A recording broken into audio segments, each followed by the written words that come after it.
Salam alaikum. On veut tous devenir un meilleur musulman, un meilleur croyant, mais on remet toujours cette importante résolution à plus tard, à une date ultérieure, quand on sera plus vieux peut-être, ou quand on fera le pèlerinage, ou quand on aura plus de temps pour penser à ça. En attendant, on sombre dans le laisser-aller, on perd du temps dans des soirées et des rencontres futiles, on suit des feuilletons ou des vidéos interminables, ou on fonce tête baissée dans le travail ou dans les tâches ménagères. Et en fin de journée, on n'a même pas accompli nos prières comme il se doit, ou lu ne serait-ce que quelques versets du Coran. Et puis, un jour vient où on est surpris par une maladie inattendue, puis par une mort qu'on ne peut pas retarder. Comment nous préparer pour ce voyage imminent vers l'au-delà? Le Coran nous a pourtant bien prévenus. Surat al-Munafiqun, où Dieu s'adresse aux croyants, que ni vos biens, ni vos enfants ne vous distraient de l'évocation de Dieu. Et quiconque fait cela sera perdant.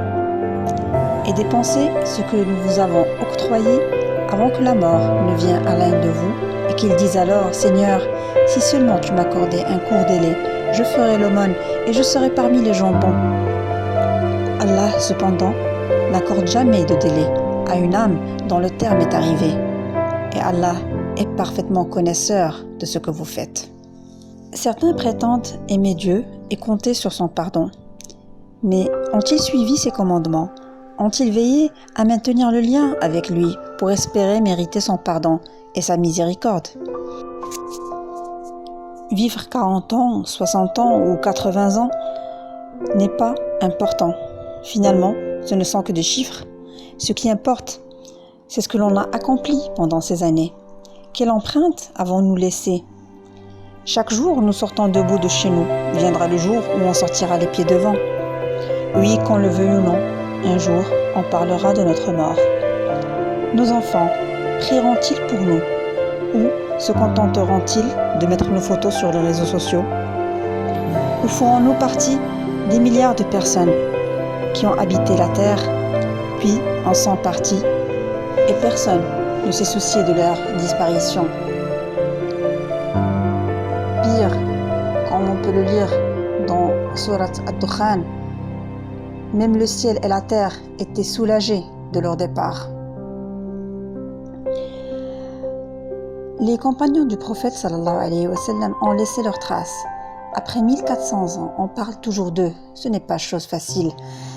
Des savants illustres ont peu vécu et ont laissé des œuvres mémorables. L'imam Shafi'i a vécu moins de 50 ans et a laissé Riyad as-Salihin, un livre de référence qu'on retrouve dans presque tous les foyers musulmans. Surat Yasin, c'est nous qui ressuscitons les morts et écrivons ce qu'ils ont fait pour l'au-delà, ainsi que leurs traces. Et nous avons dénombré toutes choses dans un registre explicite.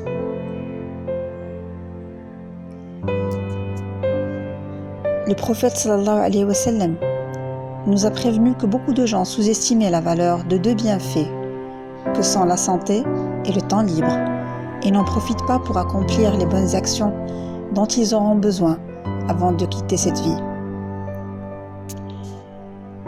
Aussi, il nous a recommandé de profiter de 5 choses avant 5 choses. De la jeunesse avant la vieillesse, de la santé avant la maladie, de la richesse avant la pauvreté, du temps libre avant l'occupation et de la vie avant la mort. En profiter bien sûr pour se rapprocher de Dieu et faire le maximum d'actes d'obéissance avant d'en être privé sans possibilité de retour.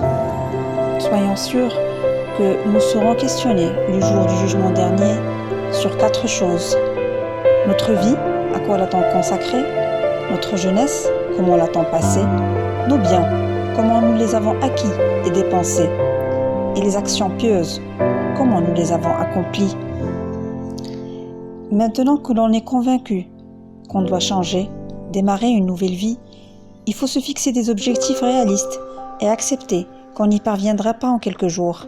Il faut y aller doucement, mais sûrement, en planifiant, en notant nos objectifs et nos réalisations, et ne pas oublier d'implorer le Tout-Puissant pour qu'il nous accompagne. Soyons sûrs que si on emprunte un chemin pour se rapprocher de Dieu, Dieu nous accompagnera. Et si Dieu est avec nous, qui craignons-nous? Merci de m'avoir accordé ces quelques minutes et à vendredi prochain, Inch'Allah.